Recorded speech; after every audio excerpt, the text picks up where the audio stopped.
Bueno,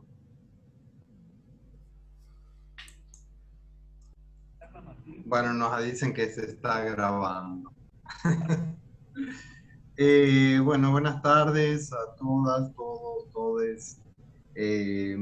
Muchas gracias por su participación, muchas gracias a Lucía y a Fernando por la invitación y por, bueno, todo el trabajo que han realizado, que ha sido intenso y maravilloso. Todos sabemos de las dificultades que suponen en estos tiempos de distancia física, no social, este, poder activar este tipo de situaciones y de encuentros. Así que bueno, muchas gracias, muchas felicitaciones y por muchos más coloquios del cuerpo. Creo que en este eje, digamos, vamos a entrar rápidamente en el tema que hemos coordinado con Cecilia Castro. Ambos somos antropólogos, docentes de la Universidad de Córdoba, y trabajamos específicamente cuestiones que tienen que ver con performance, cuerpo y la nube de situaciones y conceptos que rodean a esto. Entonces, frente a la invitación de los compañeros, armamos este eje sobre performance, performatividades, cuerpos, corporalidades, donde nuestro máximo interés era reunirnos, pensar, discutir qué estamos haciendo, cómo estamos pensando y cómo estamos trabajando en performance, con el instrumental teórico, analítico, conceptual, pero también destinado a la práctica no solo científica, sino también a la práctica artística, referido al concepto de performance. Performance y cuerpo son dos caras casi de una misma moneda, si se quiere. En tanto es imposible pensar una performance sin algún cuerpo que lo esté ahí actuando, que lo esté haciendo, y también es bastante extraño pensar en cuerpos sin performance.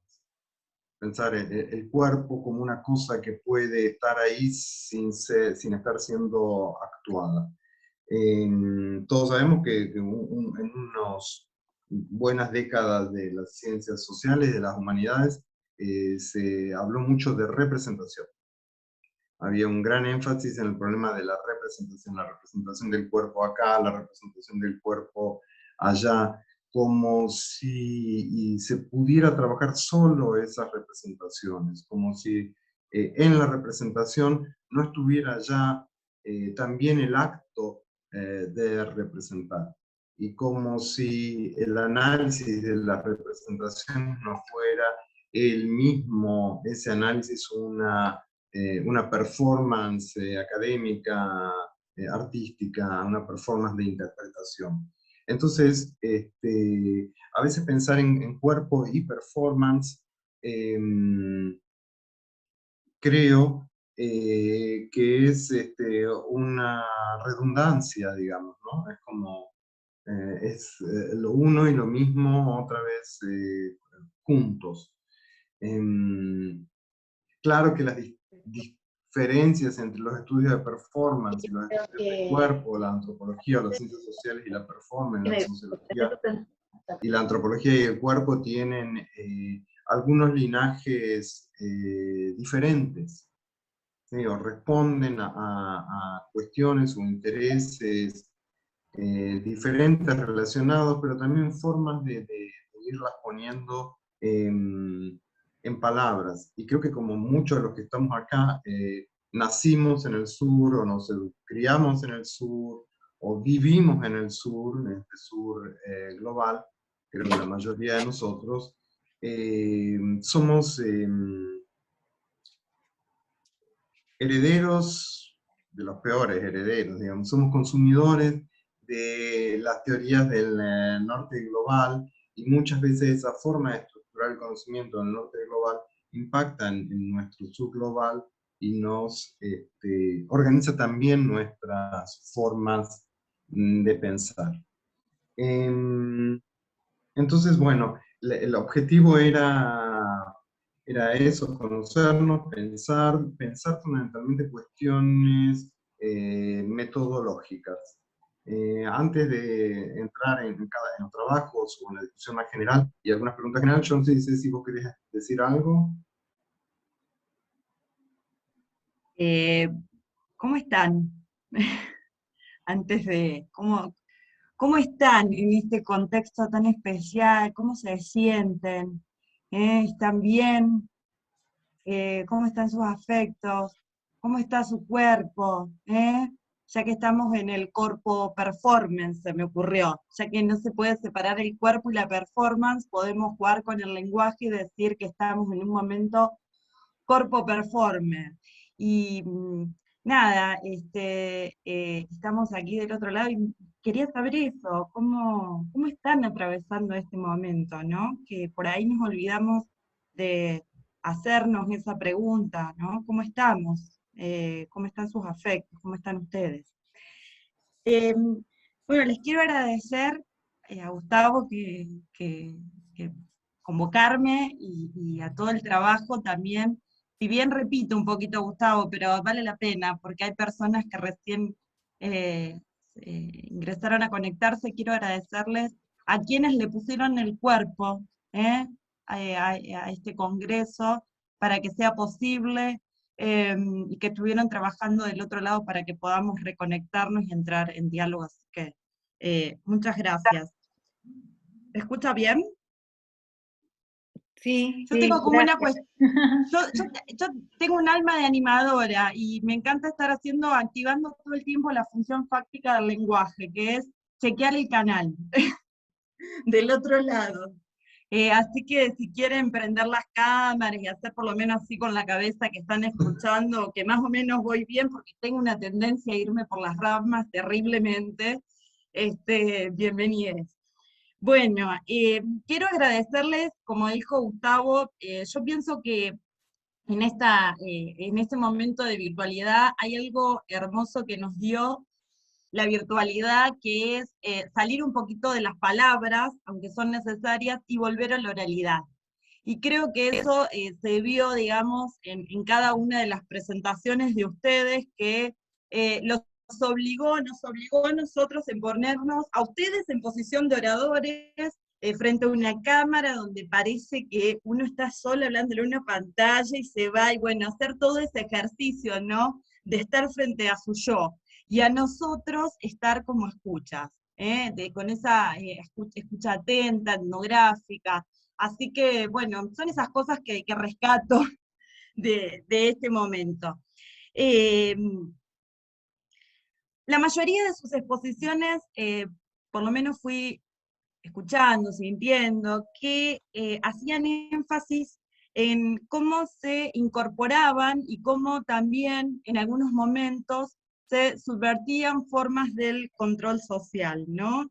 Y cómo se hacían y cómo se rehacían los cuerpos, las cuerpas, a través de performance, pero también a través de las palabras, de los encantamientos y los desencantamientos. Más o menos eso fue como las palabras que vi, como las cuestiones que vi que eran transversales a la mayoría de sus trabajos. Entonces yo voy a ir más o menos con quienes vi que están presentes, les voy a ir haciendo como unas preguntitas en estas cuestiones que nos planteó Gustavo, de pensar metodológicamente los trabajos, pensar que también ahora mientras les voy hablando, me gustaría que también ustedes vayan pensando cómo fueron poniendo el cuerpo ustedes en sus propios trabajos de pesquisa. Es decir, ¿dónde estaba el cuerpo de ustedes? ¿Cómo hicieron cuerpo ustedes? ¿Qué pasaba con sus cuerpos? Con sus propios cuerpos, porque eso es algo que me llamó la atención, que ningún trabajo hizo énfasis en su propio cuerpo como investigadores. Entonces, ya que estamos en una mesa de corpo performers, vamos a preguntarnos cómo se rehacía el cuerpo ustedes en ese trabajo de pesquisa que estuvieron haciendo, ¿eh? Porque quizás algunos entraron en contactos con personas, otros con textualidades, pero en ese momento el cuerpo también se está haciendo. Se los dejo ahí como para que lo piensen. Elena, no sé si estás por ahí. Si podés, Elena no está, no llegó. Elena estaba en el anterior Zoom, pero a este no se enganchó. Bueno, la perdimos en la virtualidad, Elena, así que paso con Ribamar. Eh, Ribamar, me encantó muchísimo lo de la cartografía sentimental que planteaste para el reizado. Y después me gustaría escuchar un poquito, vos hablaste de Tika. Bueno, quiero saber eso, un poco, ¿quiénes te abrieron las puertas a este mundo social? ¿Cómo fue? ¿Cómo ingresaste al reizado? ¿Qué pasó con tu cuerpo? Eso, así como para pensarlo. Es algo que cuando estabas exponiendo nada, quedé pensando en Tika, puede ser que te abrió así, bueno, contame un poquito cómo fue tu ingreso, cómo es el trabajo de campo ahí. Eh, Bruno y Rafael, Rafael está acá. Rafael está. Mario, no, Rubén, o sea, Bruno y Rafael. Bruno, ahí está. Ustedes trabajaron con la cuestión de la fiesta en la ciudad. Bueno, cuéntenme si entrevistaron a esos primeros jóvenes que comenzaron ese colectivo, que 10 años atrás empezaron a hacer esas fiestas, cómo fue ese trabajo de campo, en el marco de qué lo están pensando. No sé si Gustavo, si querés que vaya haciéndole preguntas, que Sí, vaya a haciendo ver, preguntas, quizás, sí, yo no sé si vamos a tener tiempo claro, para este detalle. A mí quizás una cuestión que podríamos tirar sí, más general, que tiene que ver con lo siguiente. ¿Cuál fue el criterio de selección que hicimos nosotros en los trabajos que me parece importante transparentarlo? Lo que perfecto, nos interesó fue que hubiera trabajos que tenían que ver con la práctica artística y con la práctica académica en distintos niveles de formación, en distintas lenguas y con muy diversos objetos. O sea, no nos interesaba pensar un objeto empírico en particular. Por eso hay, como en botica, de sí. todo, digamos. Y ese fue el sentido y por eso, digamos, me parece importante esa diversidad de objetos empíricos, pero quizás no sea el momento para entrar en discutir En objetos tanto detalle. empíricos. Y creo que, a ver, y si pudiera hacer una observación, algunas de las ponencias se centraron demasiado en los detalles empíricos, en los detalles del caso, y no profundizar, y digamos, por una cuestión de tiempo, que eso es lo que siempre nos pasa, quedó afuera, digamos, la parte más rica, más sabrosa, que es aquella que tiene que ver con algo que preguntaba Cecilia, que es el poner el cuerpo en la investigación. ¿Sí? Cómo se pone el cuerpo en la investigación, si es una investigación académica o una investigación artística. Por ejemplo, Galia nos cuenta de las perfos, pero nunca cuenta qué pasa con el cuerpo de la performer o del performer. Bueno, nosotros en el sur Argentina, digamos, le llamamos para nosotros la performance es femenina. Y entiendo que en México la performance es masculina y hablan del performance. Eh, las primeras traducciones fueron argentinas, pero luego el mercado editorial se ha copado por la industria mexicana y por lo tanto va imponiéndose cada vez más el performance. Nosotros seguiremos hablando de la performance. O deberíamos pasar a le performance. Pero una cuestión más general que eh, me- pudimos observar o que a mí a veces me hizo un poco de ruido eh, y que me parece interesante para discutirlo aquí, es la siguiente. La mayor parte de los trabajos, si no todos, apuestan a una práctica decolonial, a una apertura a otras epistemologías.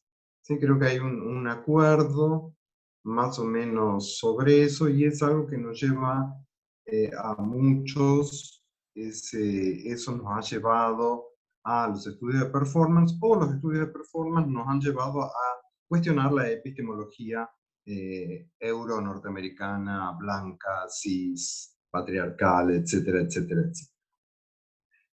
Sin embargo, digamos, esa declaración de principios de muchos trabajos a veces no se sostiene a lo largo del desarrollo, y apelamos a las teorías de los que saben, comillas, a las teorías científicas, a Merleau-Ponty, a Freud, a Spinoza, a Deleuze, y continúa la lista de oradores, para explicar las prácticas de los sujetos.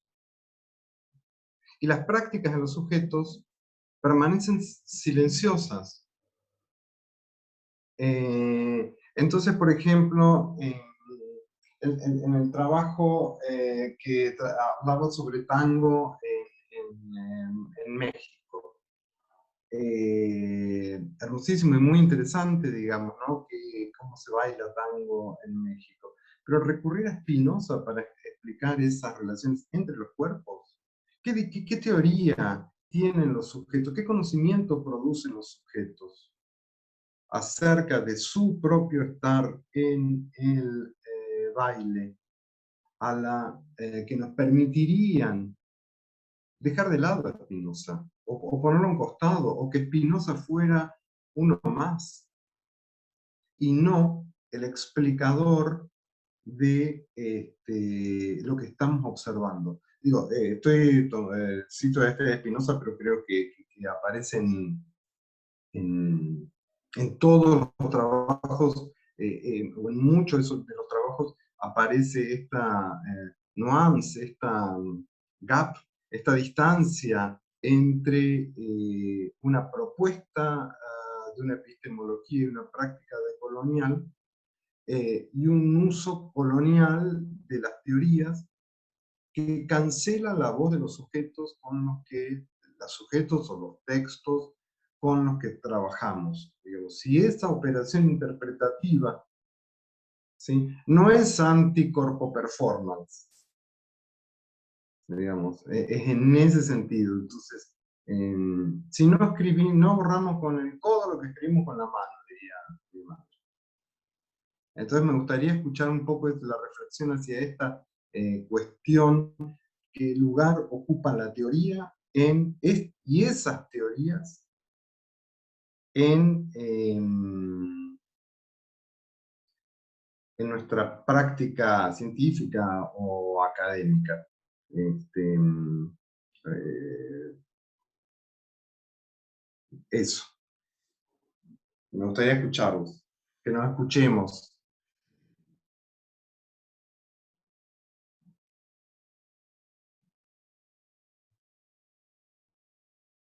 Tienen la palabra, yo me cierro el micrófono.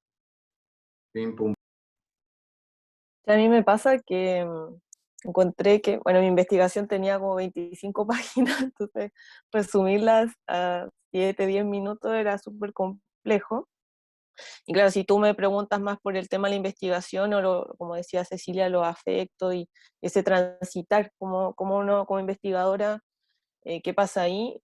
Claro, por ejemplo, yo me enfrenté a muchas cosas que son muy de la exclusión misma, y no tanto del cuerpo mujer mapuche, sino que también desde teórico. Entonces, para mí fue todo un como redescubrimiento también de una cartografía dentro de la ciudad, y también hacer como todo un resquicio, una investigación de entrevistas. Entonces, claro, y esas entrevistas de mujeres mapuches que están en la ciudad, por eso hice el énfasis del guarriache, porque ese es el concepto que se usa en Mapudungun.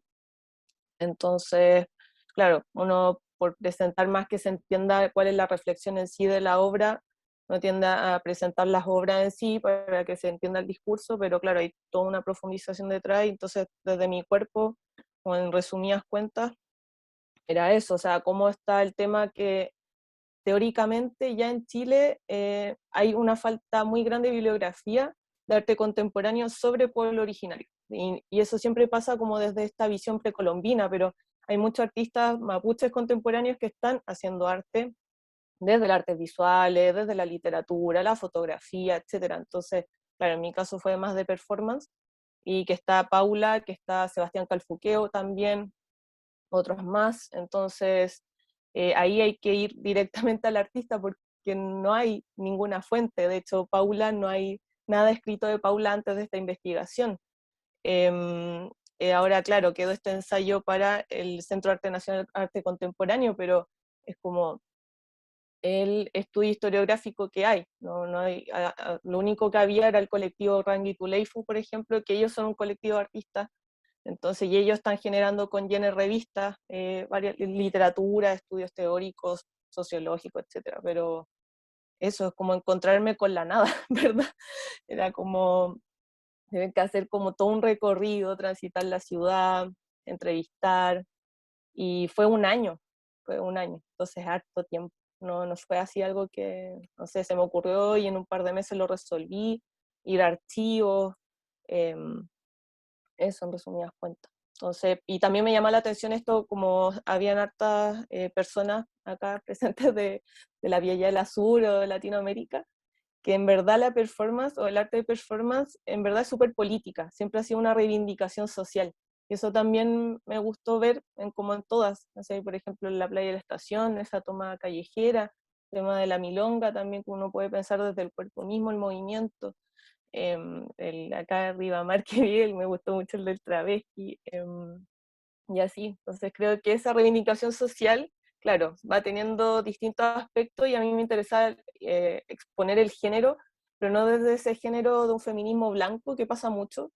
Siempre estamos hablando de ese feminismo europeo, y qué pasa con ese feminismo que acá también se autocritica el mismo mapuche feminismo. O sea, la misma comunidad es súper machista y patriarcal, y ha sido todo un enfrentamiento también desde ahí. Eso.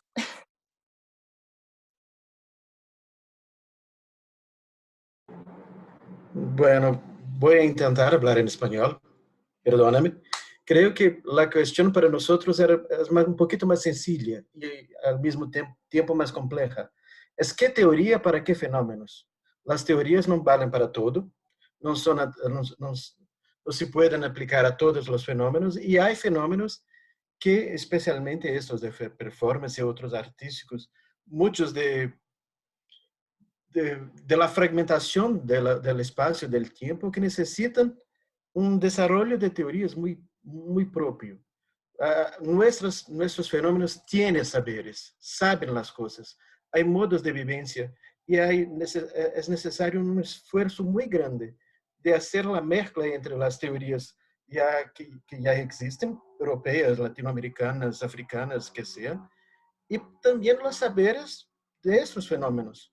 Creo que nuestro esfuerzo con la playa de estación fue exactamente encontrar las teorías que para nosotros creo que indician un camino posible. La idea de la encrucijada, la idea del mundo cherry o del abigaramiento de Cusicán, que son posibilidades teóricas que vamos a intentar hacer la aproximación con estos fenómenos que son complejos y que no son posibles de ser comprendidos solamente bajo una perspectiva general, una perspectiva común. Son algo que demandan un esfuerzo teórico muy propio, muy particular, y por eso mismo muy creativo, muy creativo. Creo que es un esfuerzo al mismo tiempo de respetar el fenómeno y respetar la teoría, porque en las teorías hay posibilidades, pero las teorías no valen para todo. Y en los fenómenos hay acciones de creatividad, de implicaciones políticas muy fuertes, que a veces imponen un deslocamiento, un movimiento de las teorías. Creo que este encuentro, ese encuentro tenso, ese encuentro que tiene algo de fuego, de choque, es muy importante en este caso. Sí, ¿qué fenómenos para qué teorías? Pero para mí es más importante, ¿qué teorías para qué fenómenos? Creo que el esfuerzo latinoamericano, por ejemplo, en esos casos, es hacer un modo de pensar o modos de pensar que valen para las cosas que ocurren acá, que no tienen una validad universal y que a veces, si es posible hacer en diálogo, por ejemplo, con los grandes pensadores europeos, norteamericanos, pero a veces también es importante buscar el apoyo de pensadores africanos o propios, o mismo respetar el saber de las personas que hacen el fenómeno, que hacen saber el fenómeno. Creo que ese es el esfuerzo y creo que es un modo que no tiene una respuesta. Creo que lo mejor es la pregunta. ¿Qué teorías para qué fenómenos? Es más o menos por ahí.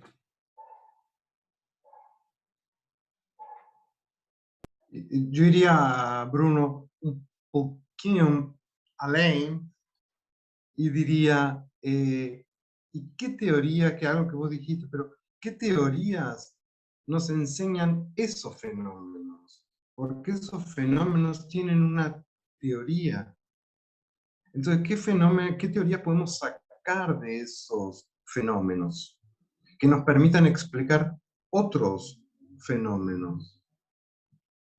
Digamos, ¿no? Perfecto. Entonces, Exactamente. Sí. si no, digamos, y a ver, y entiendo que muchos, y que en una etapa de formación, de maestría, de doctorado, te exigen mucho el cuerpo teórico, el estado de la cuestión, el corpus bibliográfico, todas esas cosas, y la instrumentalización. Pero creo que esa es la gran trampa, digamos, Sí. de la cual es necesario salir para pensar. Cuento algo muy personal, pero hay una gran amiga, colega, Malvina Silva, que siempre se recuerda que yo dije una frase, que es que a mí Bourdieu me encanta, pero no me deja pensar. Digamos, ¿no? Como la teoría de Bourdieu es muy interesante realmente, pero hay veces que la teoría no te deja pensar.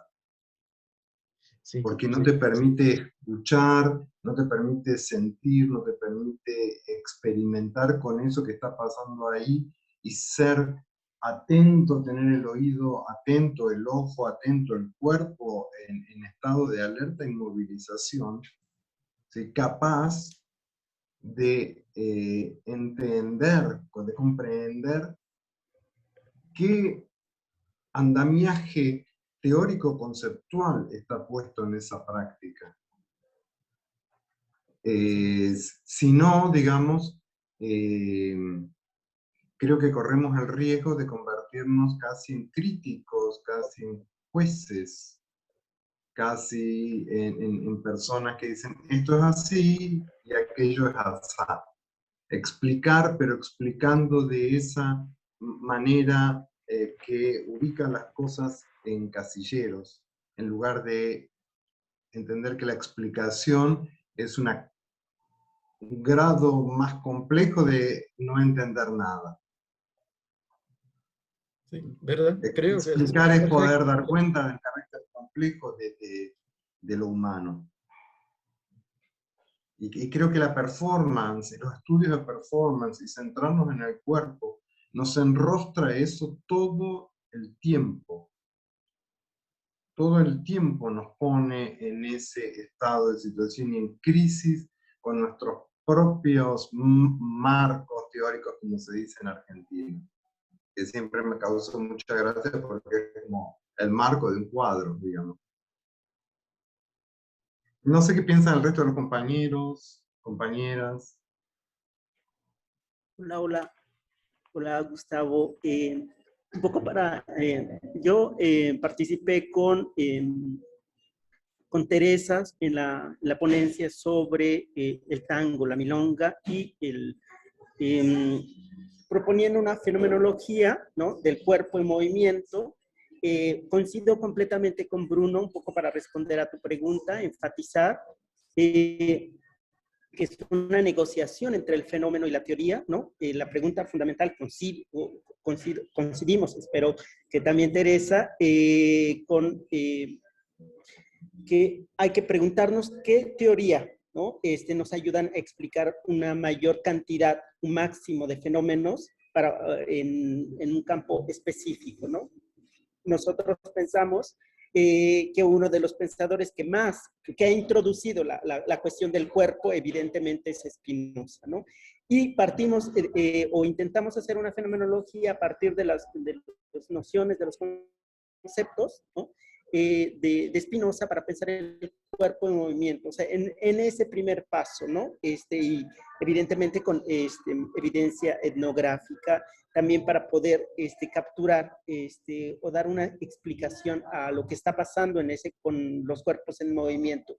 Esa es una primera etapa de la investigación, ¿no? Que queremos hacer. Evidentemente,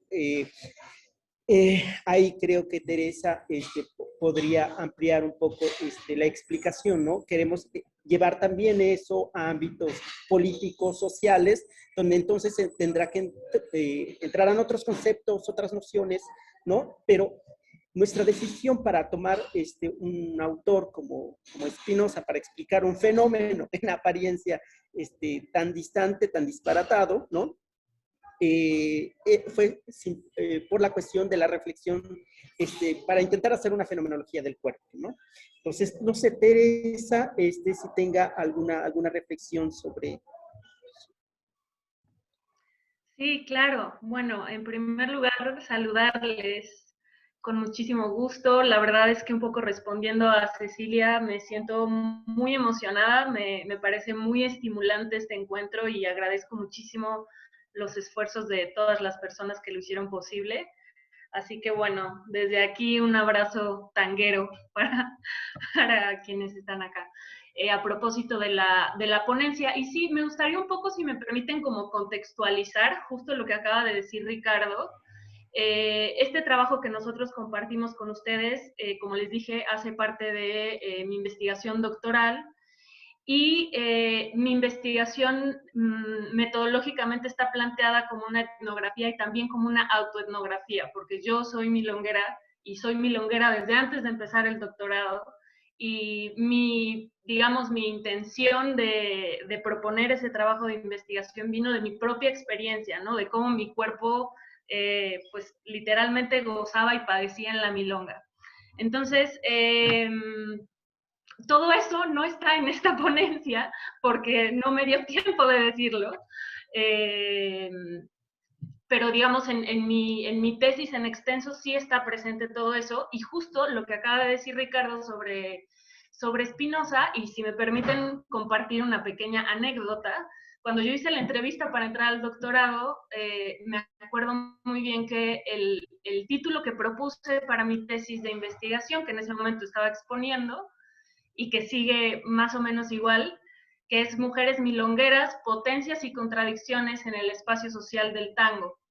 Y entonces Ricardo me dijo, ¿por qué elegiste la palabra de potencia? ¿No? Y bueno, justo a partir de la palabra de potencia y de esa categoría que es muy de Spinoza, fue que Ricardo y yo hicimos como ese match, ¿no? Y él abrazó mi trabajo de investigación, un poco para indagar desde ahí, pero no para utilizarlo como el referente, como decía Gustavo, aunque así parece en esta exposición, y evidentemente entiendo toda la crítica que pueda haber a partir de eso, sino como uno más, ¿no? Como un paso inicial, un poco para jugar con esas categorías, entender de qué nos sirven, hasta qué punto las podemos flexibilizar o no, y de ahí, evidentemente, partir a un cuarto capítulo que espero este último año de doctorado poder terminar. Todos los doctorantes podrán entender mi angustia al respecto. Pero bueno, sí, en este cuarto capítulo justamente espero dar ese brinco a otras exploraciones teóricas, a entender particularmente la experiencia colectiva de las mujeres en el tango, desde mi propia experiencia como miembro de una colectiva de tango entre mujeres aquí en México, todas las implicaciones que tiene eso políticamente, el ser mujer en México, perdón, la inferencia en distintos movimientos sociales, el feminismo, en fin. Espero no estarlos saturando, pero es un poco la contextualización que quería compartir con ustedes para bueno, responder un poco a sus preguntas, y si hay más, pues seguiremos dialogando, pero bueno, eso. Muchas gracias. Sí, perdón. Yo tomé ese ejemplo de Spinoza y tango porque me gustó mucho el trabajo, digamos, y me quedó muy grabado, pero no era el único. Y no y no estamos con Cecilia de ninguna manera cancelando ese pensamiento, digamos, ¿no? Sino simplemente como una advertencia, en mi caso, como dice el dicho, el diablo sabe más por viejo que por diablo, digamos. Es por haber pasado esta situación en mi propio trabajo, en mi propio campo, querer explicar, digamos, ese afán que tenemos de querer explicar. Digamos, mi reflexión es cuán preso está nuestro cuerpo, nuestras performances de esa epistemología.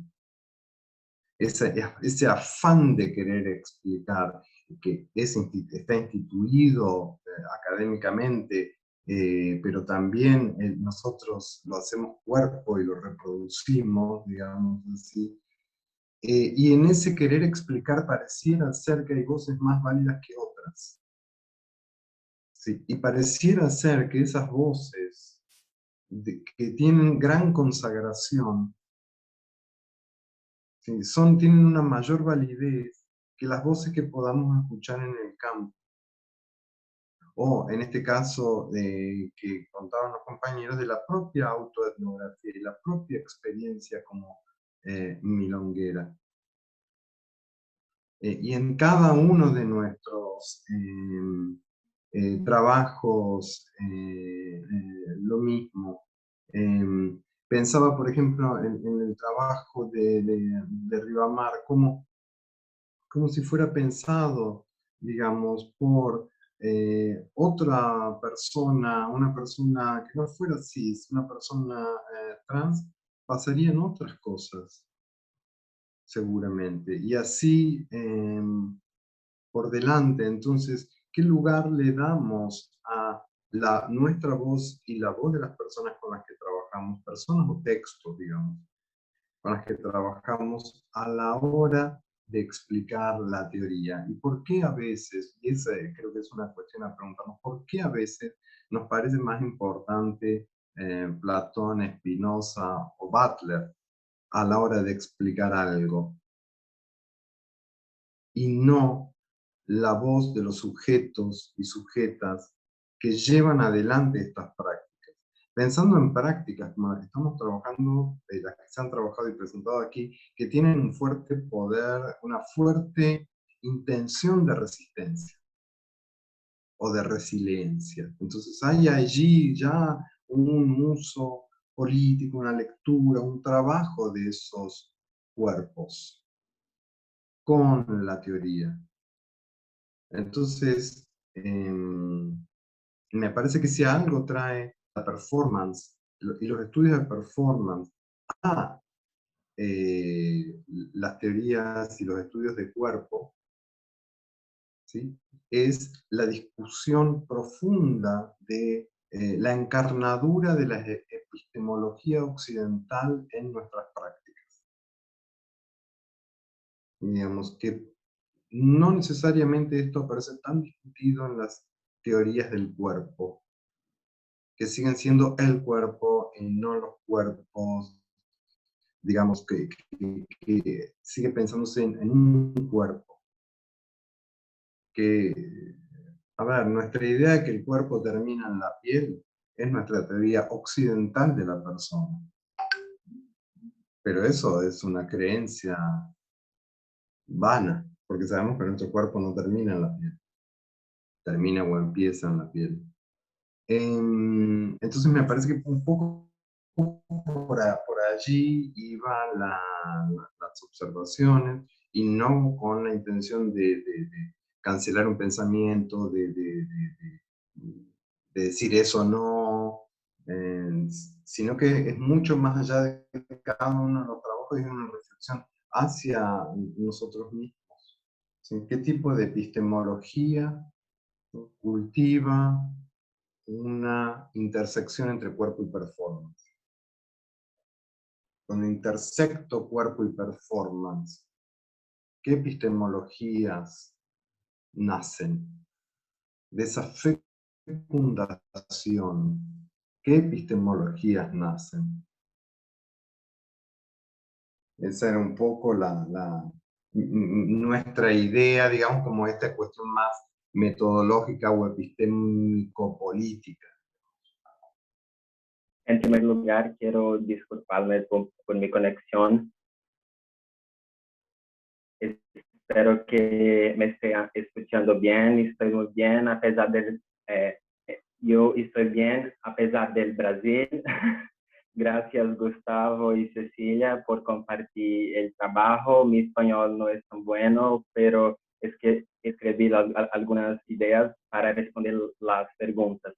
Mi trabajo es una parte de mi investigación doctoral. Trabajar con mi cuerpo enraizado fue un desafío. Sin embargo, en la metodología de la cartografía sentimental fue útil por ser un arsenal teórico-metodológico capaz de me posibilitar movimientos pelo cuerpo vibrante, pelo cuerpo como habla Sueli Hunig. Muy interesante ver cómo me veían entre ustedes disidentes sexuales y de género en la cultura popular como una bicha, una marica, un baitola, como hablas aquí, y la performance de las travestis en la cultura popular brasileña permite desconstruir el imaginario sobre el cuerpo masculino en las artes. En las artes, en cuanto fisura, en cuanto modo de descristalizar o imaginário regional sobre o Nordeste brasileiro. Então el encantamento es un modo del cuerpo encarnar el futuro, el milagre del mañana, del cuerpo marcado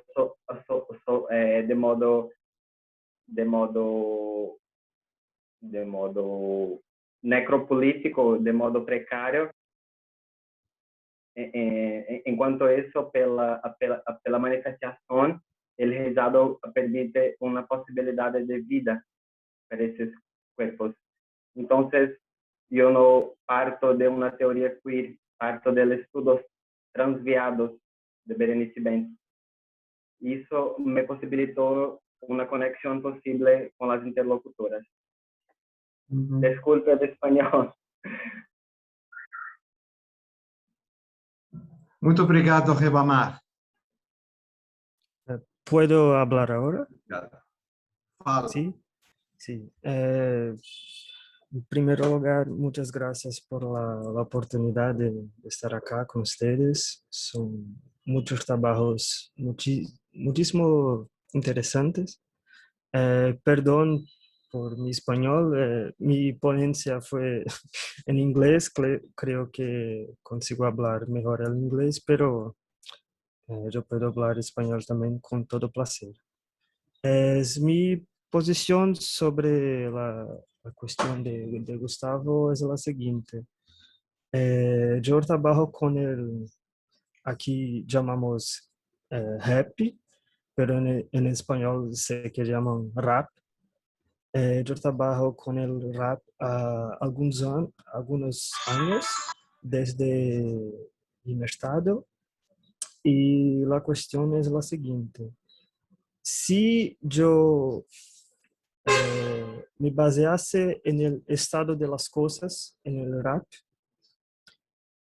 hay una serie de múltiples performances, múltiples tipos de corporeidad, múltiples tipos de sujetos que no son validados como productores de conocimiento, como productores de saber y como capaces de se colocar sobre las cuestiones políticas en el rap. Es un género musical muchísimo asociado a la política, pero que históricamente solo da voz a determinados tipos de performance, de corporeidad de sujetos para hablar de las cuestiones políticas. Entonces yo estoy buscando en una serie de teorías, sea en la filosofía, sea en los estudios de performance, en los estudios de danza, sea en Frantz Fanon, en teorías de diversos locales del mundo, para, eh, para investigar y para buscar no solo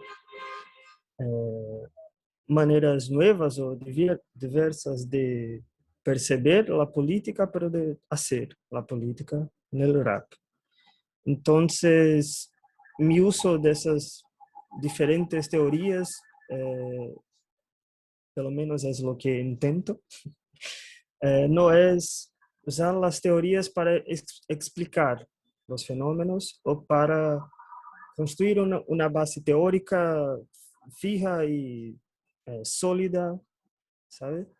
Y colocar los fenómenos como el ejemplo de las teorías.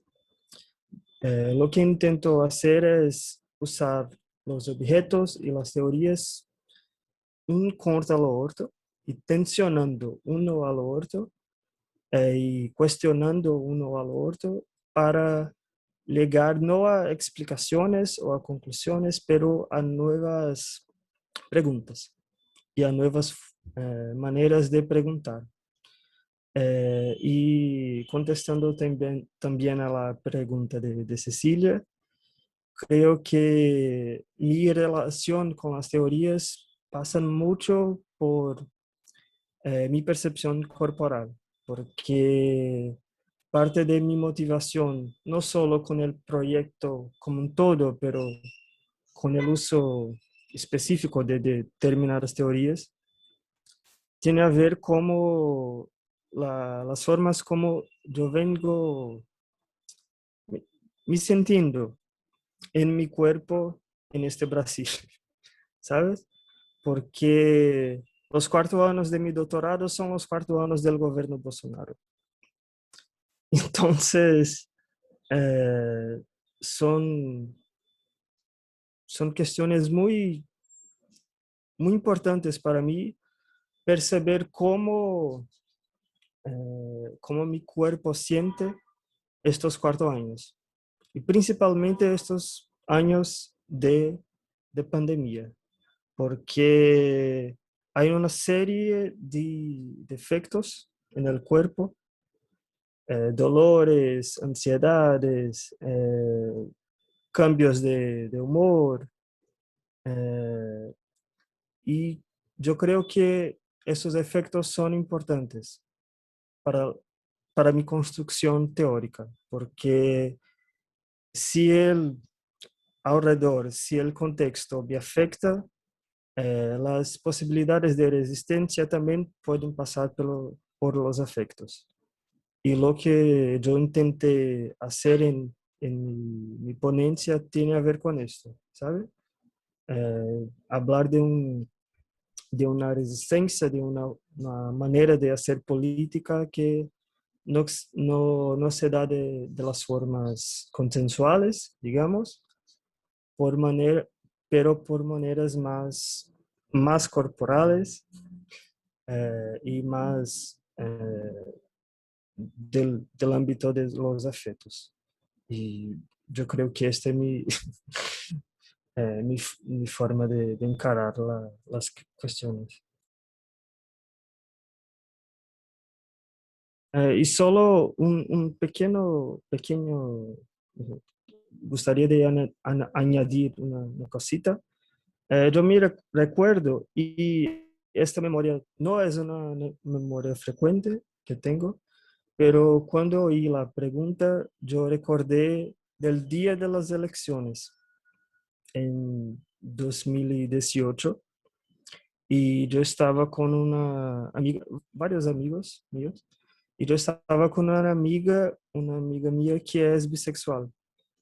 Y ella dice, ella habló, en la misma noche, ella habló, ahora yo voy a tener que dejar el pelo más largo, yo voy a tener que andar de una cierta manera en las calles, lo voy a tener que cambiar mis ropas. Entonces, yo creo que es un buen ejemplo, por así decir, de cómo esas cosas políticas nos afectan en el cuerpo y en los afectos, sí.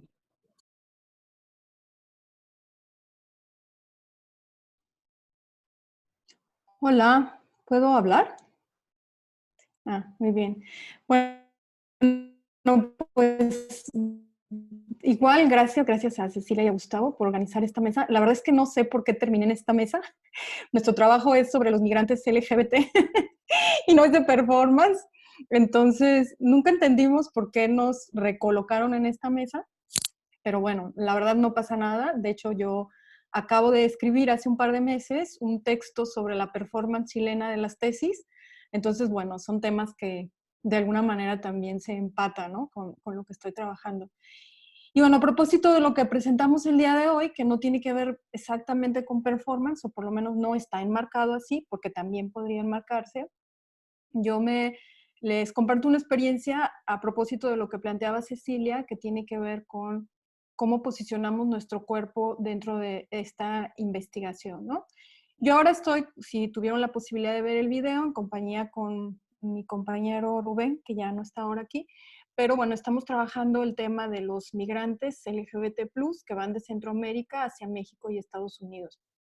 Y yo un tiempo fui migrante, estuve viviendo de hecho fuera del país, entonces esta experiencia, digo, corpórea la tengo muy interiorizada, pero la otra parte que tiene que ver con la orientación y con la identidad sexual, en realidad creo que me llama mucho la atención porque la primera vez que hice una incursión etnográfica fui a un albergue de migrantes LGBT en Tijuana, que es exclusivo para migrantes LGBT+ en Tijuana, y tuve una entrevista con el presidente de este albergue y después él me presenta a una chica que colaboraba en la organización de este albergue y la chica me pregunta, antes de cualquier otra circunstancia, antes de iniciar una conversación, la primera pregunta que me hace es si yo pertenezco a la comunidad LGBT+, ¿no?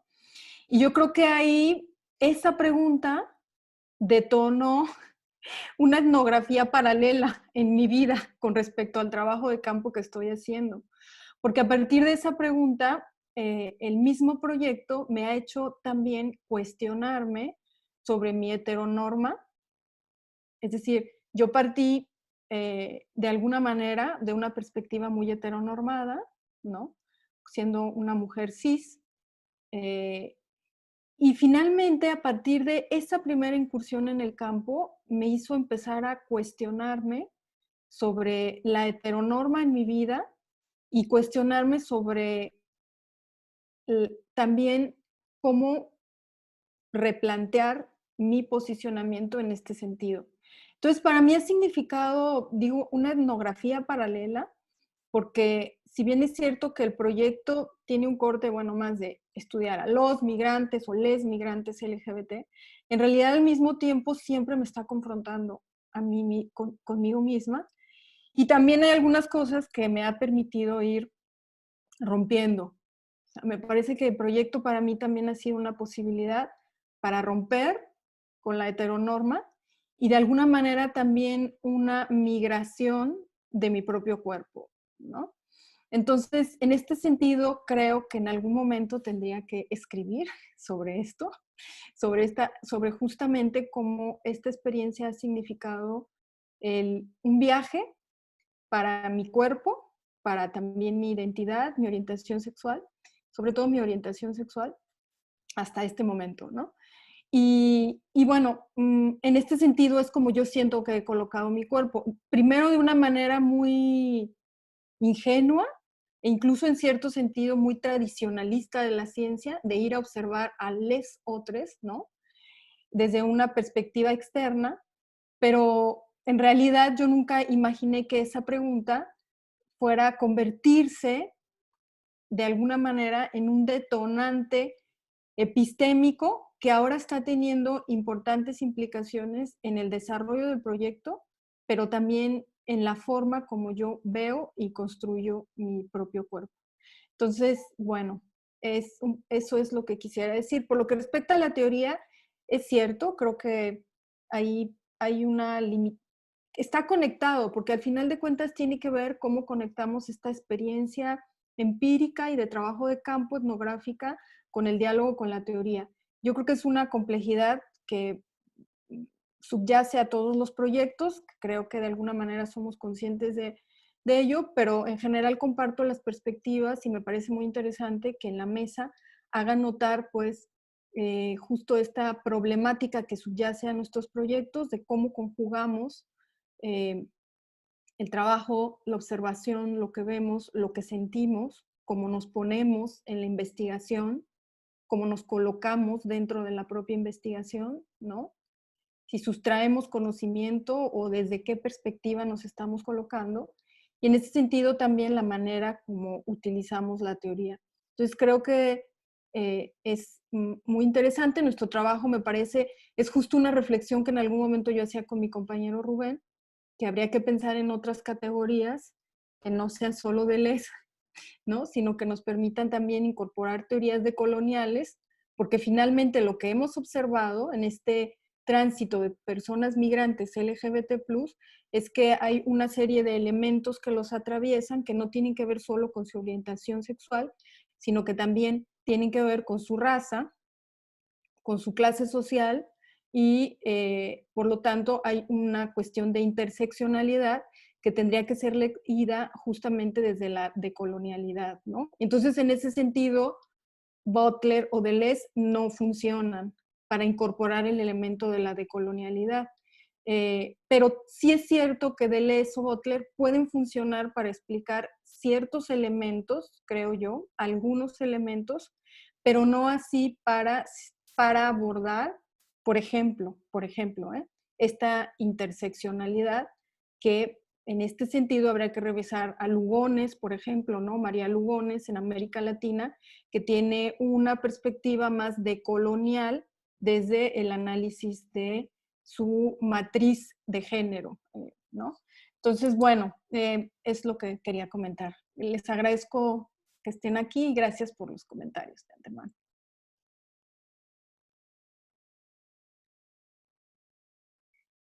Bueno, muchas gracias. Yo creo que estamos estando en hora. En breve, conferencia de Judith Butler. Entonces, para ir cerrando, no sé si habría algún otro comentario, alguien que quiera hacer uso de la palabra.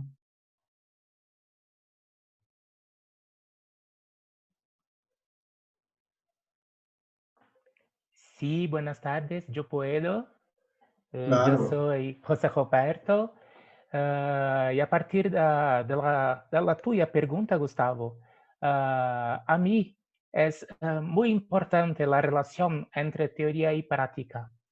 La voz de los participantes, en mi caso, en mi pesquisa, que es con relación a ancestrales de Gungun en África y en Brasil, es muy importante la escucha de la voz de los participantes. Aunque el ritual es secreto, particular, es posible hablar con los líderes del culto y entender la cosmovisión y también la forma de pensar y actuar durante la actuación y de la presencia del cuerpo en lo ritual performativo. pois uma atuação que tem lugar depois do ritual secreto, tem um objetivo que é a veneração do ancestral antepassado. Então, a mim é muito importante a voz, a escuta de los participantes com esta cosmovisión que es muy diferente de la cosmovisión occidental. Y tengo que lidar también con las problematizaciones en São Paulo, con el gobierno actual que quer calar las voces de las minorías que son la mayoría del Brasil, es pueblos negros, es pueblos de regiões afro-brasileñas y también las personas africanas en Brasil. Entonces, es muy importante la escucha de las voces de los participantes.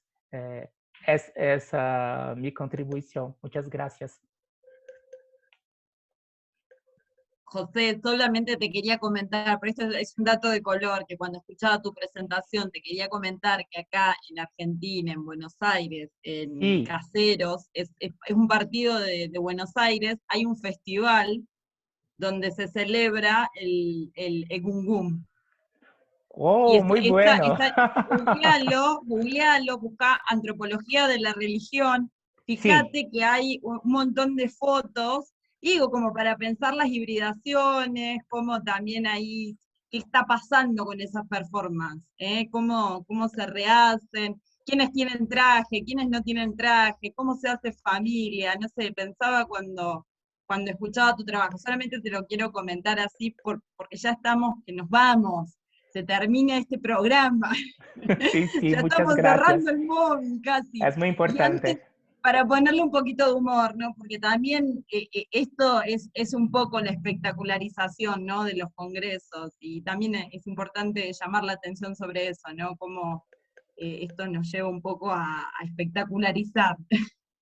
Y Mario, antes que me olvide, te recomiendo también buscar, quizás los conoces, los trabajos de Adriana Facina. Bueno, a googlear, Adriana Facina, porque ella también trabaja con la cuestión de la política de la alegría. Y te regalo una frase que se la roba Gustavo, que él siempre la dice, que a mí me gusta mucho, que el poder gana cuando te amarga, que es de Benjamin. Te puedo ayudar a pensar ahí un poquito las cuestiones políticas que vos estás pensando, ¿no? Y la alegría, como una estrategia de resistencia. Sumar les afectes con la alegría, y bueno, me parece que son cositas que te tiro así, que se me venían a la mente cuando escuchaba tu trabajo. No sé si ya cerramos, no sé qué piensa Lucía. Si alguien quiere decir algo más, levante la mano ya. O calle para siempre. O calle para siempre.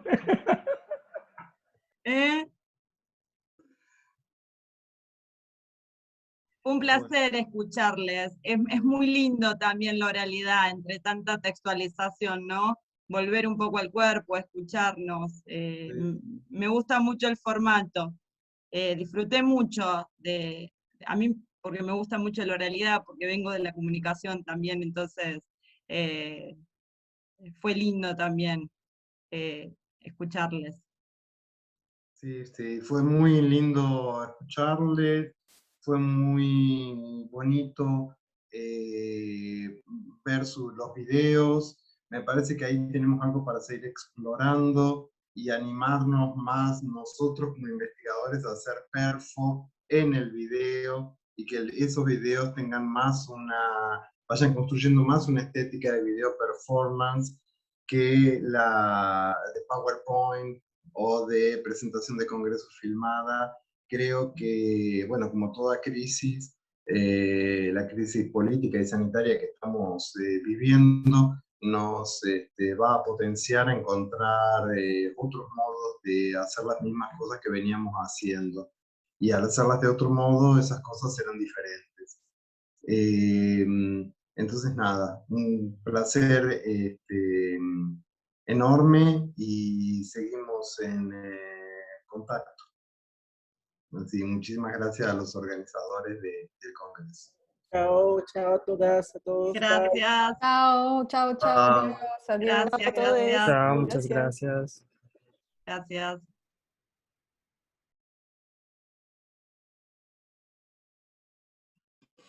Muy bien, muy bien. Ah, me encantó. ¿Te gustó? Súper. Uy, seguimos grabando, yo corto. Ay, perdón. Gustavo se fue. Esto después lo suben, Lucía supongo. está, porque Sí, creo Lucía que ya se puede cortar la grabación.